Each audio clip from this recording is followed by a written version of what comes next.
Toyota Urban Cruiser, Suzuki Vitara Brezza, Nissan Magnite. What do all these cars have in common?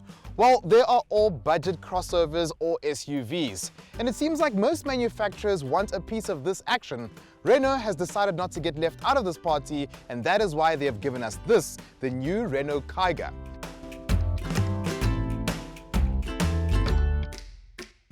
There's one thing that's for sure, this car has got to be the most striking in its segment.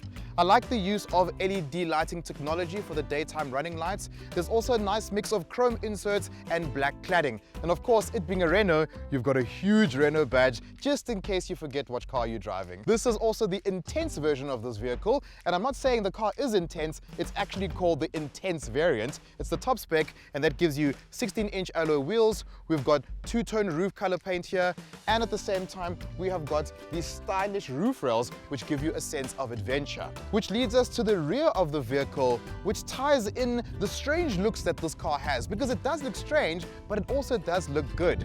I love the fact that they've also used LED lighting technology at the back, and you got a mix of silver trimming and black cladding. And overall, the car does look nice and rugged. It looks like a vehicle that is not afraid to get dirty, but at the same time, when it's clean, you can happily park it in your Santon office. Let's hop inside.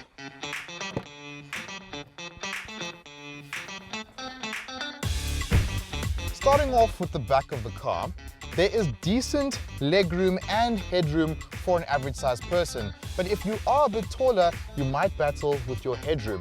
These kind of cars are quite suited for 2 people at the back, but you could squeeze in a small child or perhaps a small bag of groceries.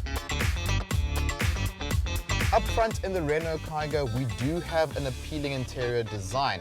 Of course, you get a touchscreen infotainment system, which does give you smartphone integration, which makes it easier to pair your phone and to use things such as Apple CarPlay and Android Auto. You do also have a digital instrument cluster, which looks nice and modern for a vehicle such as this. Let's go for a drive.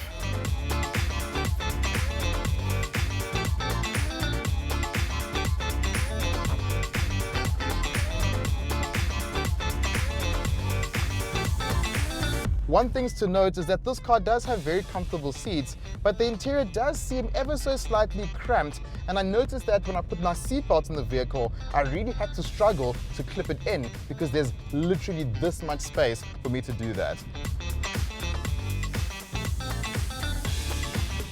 This car is by no means low to the ground. It has 205 millimeters of ground clearance, which is very decent for a car like this because it allows you to traverse gravel roads. You know, most people who drive cars like this, they want to go on weekends away. If you want to put some bikes at the back and drive a bit of a gravel road, it makes a lot of sense with this ground clearance on the car. So dimensions-wise, this car does make sense for a young family or somebody that's looking for something a little bit bigger on the road.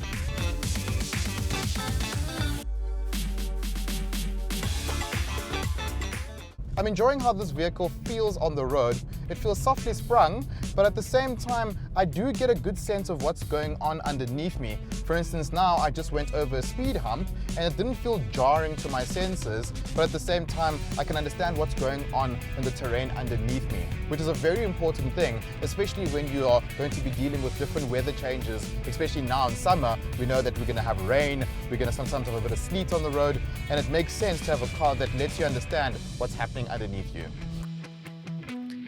Overall, I do like how this vehicle handles as well. I'm taking slightly sharp corners and the vehicle doesn't have too much body roll. Of course, it's going to have a measure of body roll. It is a crossover at the end of the day, but you can confidently take normal, nice corners at a good speed and not feel unsafe in any way. The engine on this car is a big highlight.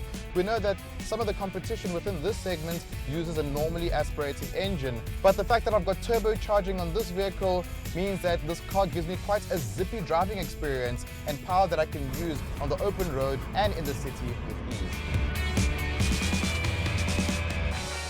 So Renault claims that this engine will give you an average of 5.4 liters per 100 kilometers.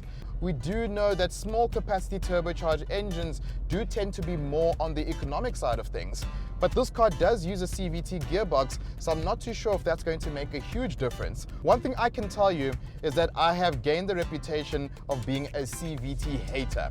And in this vehicle, the CVT does really work, and that's because turbocharging gives you more torque. So the more torque you have, the less you have to press on the accelerator, because we know that with CVTs, what irritates us the most is the whirring as the car keeps accelerating and the gearbox gets louder and louder and louder. In this vehicle, we don't have a lot of that because I don't have to use that much power. I've got enough torque to get me going, and at the same time, it does mean that I can have a more pleasant driving experience with less noise. Now, this segment has become very popular very quickly, and I must say that the competition out there is very tough. But this Renault Kiger can hold its own in terms of how it looks on the outside and also what it does on the inside. Yes, I wish I had better build quality, but at the same time, this is a budget car, so I can't be too hard on the vehicle.